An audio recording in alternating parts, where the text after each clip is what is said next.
Yo, what's up? It's been a while. Welcome back. Glad to be here. Grab your favorite pair of headphones and let's listen to some fucking music! For today's Headphone Hideaway, I want to do something a little bit different. We're actually going to be talking about an album that I've never listened to before in my goddamn life. And we're talking about Machine Head's The Burning Red. For those of you wondering why I'm holding an album that I've never listened to or why I've never listened to this album, let's get into it. This was a birthday gift. I recently had a birthday. I've made it another year in this hellhole that is 2020. I am still alive. I am still well. And I got a birthday present from my friend Stefan. He bought this album for me. He didn't realize, I don't believe, that I had never heard this album. I told him that I had never heard this album, but that I was very excited to listen to this album. Produced by Ross Robinson, mixed by Terry Date. Two of my favorites, especially from this era. This album's from 1999. Machine Head is a band that I've never honestly given any sort of a shit about. It's not that I don't like them, it's just nothing's ever really grabbed me.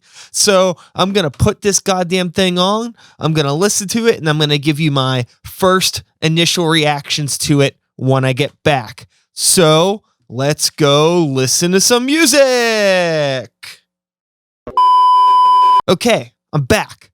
I listened to the album, gave it a good spin, and overall, I think this album is okay. It's a little bit different than I thought. I didn't realize how 1999 this album was going to be. If you are somebody that's familiar with this record, you probably know exactly what I'm talking about. But for those of you just watching this that have never listened to this is a lot more nu metal than I was expecting. I wasn't expecting like the rap rock sort of edge mixed with like the bad dad bar band sort of vibe. It's like this weird yin and yang, you know, like it sounds like just some band that would be at some random dump in the middle of like Ohio or something, which, you know, no hate on Ohio. This band just sounds very Ohio to me. There's things about this album that I enjoy. There's things about it that I really do not enjoy at all. And I think the biggest thing working against this is that I don't have that like nostalgic attachment that would allow me to probably still appreciate something like this. I didn't fall in love with this when I was like 14 years old, like a lot of you probably did that may be fans of this album. So, you know, hearing it now in, you know, contrast to everything else that has come out since, everything that was out at the time, everything else I was listening to, I'm not saying this is any worse than any of the bullshit that I was listening to at that time. It's just I didn't resonate with this then. I don't resonate with it now. But there is some stuff that is definitely worth talking about on this album, because as generic as a lot of it sounds, I do feel like they were also simultaneously pushing forward a lot of boundaries and kind of doing things before some other bands were doing them, you know, especially considering that this is from 1999. And I think that this album was a little bit ahead of the curve for some of their like contemporaries that came out a year, 2 or 3 after them and blew up to be, you know, much bigger bands than Machine Head ever was. But I think a lot of this album's faults are probably part of the reason why this band never became as big as some of those other bands. And I think it just has to do with like the overall like relatability and vibe of this album. Like this album is too all over the fucking place. Like there's times where it's like a nu metal record, and then there's times where there's a fucking Sting cover that is just like not what you would expect. Like it's honestly a pretty straightforward cover of Message in a Bottle. It's not like super heavy. It's not a rap rock version. It's not like a heavy metal version. It's not sped up. It's like true to form. Like the clean vocals that are on it don't match any of the vocals anywhere else on the album. The tempo is all fucking strange compared to the rest of the album. It's like, why is that cover on this album? And to make things like even crazier, it's not like it's a bonus track. It's the start of side fucking B. In the first half of this, side A kind of rips. Like it's a little corny at times, but again, it's very 1999. But the first half is good. It has a good bounce, and I'm like, okay, I don't mind this. I'm enjoying my experience right now. But as soon as you put on side B and it starts with that fucking Sting cover, it's all downhill from there. All of side B is dog shit as far as I'm concerned. And it just made me like really curious about this band and like where their sound went after this. As I've already said before, I haven't listened to a whole lot of Machine Head. I think I've maybe seen them live once or twice. They're just a band that I feel like if you're, a metalhead, they're just one of those bands that you inevitably see live, whether you want to or not. But I don't remember anything about this band. They're not very memorable to me.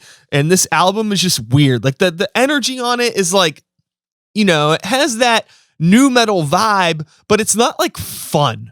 Like a lot of the other bands in that era, they were kind of fun. Maybe they had gimmicks like a Mudvayne or a Slipknot. And it was like entertaining, but still like cool music. This, I feel like, takes itself a little bit too seriously. It's almost like, like Rob Flynn sounds like a can of Red Bull trying to rap at you. To be more accurate to the time, though, I think it would be like a bottle of Josta. Do you guys remember Josta?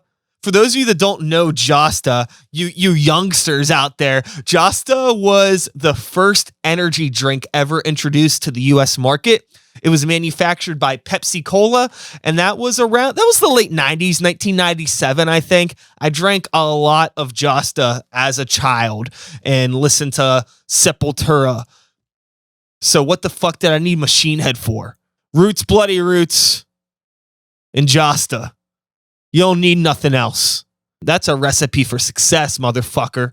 For the third time, I don't have much experience with Machine Head overall. I do think the production on this is cool. It's a good sounding record. I'm just not a huge fan of the songs. But regardless of all of that, I'm still actually really happy to have this in my collection because I know this is a really important timepiece from an important band from a genre of music that I grew up with, a genre of music that I love.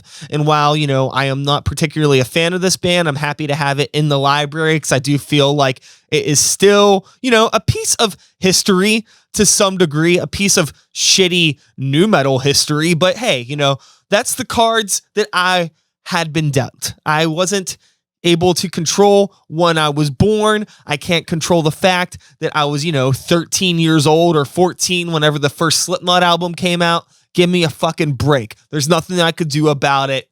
Get over it. I've gotten over it. I've learned to accept it. Maggot for life over here. Word up.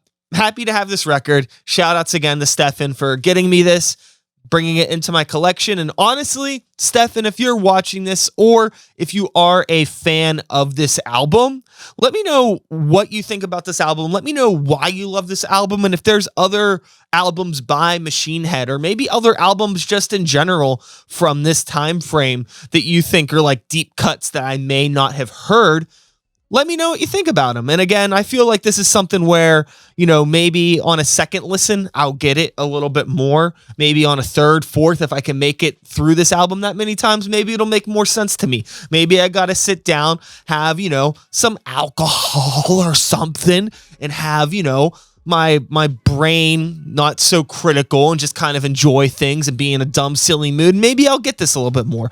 But this album doesn't really seem dumb or silly. It seems like it takes itself a little bit too seriously, and maybe that's kind of my problem with it overall. I don't know. Anyways, shout outs to Machine Head. Important band. Not gonna talk shit on them. It's just not my thing. So, with that being said, hope you enjoyed the video. Don't like my videos. Don't comment on my videos unless you have something to say about this album. Don't share them. Go fuck yourself. Burn in hell. Have a good day. Goodbye.